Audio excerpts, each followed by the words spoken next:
कराची जे इलाइक़े शाफिसर colony 5 number Qadria मस्जिद वेझो 3 मंज़िल इमारत अचानक धमाके सां किरण सबबि फ़ौत थियल खंडु स्टाफ वासी मज़दूर भाइरनि सिकंदर वल्द मोहम्मद बचियल सोलंकी ऐं असगर वल्द मोहम्मद बचियल सोलंकी जे वारसनि ऐं मासूम बच्चनि जी इंतिज़ामिया समेत कंहिं बि सार न लधी।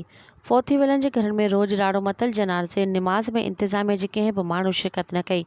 3 ॾींहं गुज़रण बावजूद को ऑफिसर थॾे ते न पहुतो। फ़ौत थी वियलनि जे वारसनि मोहम्मद बचियल सोलंकी, माशूक सोलंकी, मोहम्मद जुमन बिलाल सोलंकी ऐं ॿियनि जो चवणु आहे त बरसाति ऐं ग़रीबनि जा घर किरी पिया। फ़ौत थी वियल ॿई भाइर ग़ुर्बत सबबि रोज़गार सांगी कराची वियल हुआ।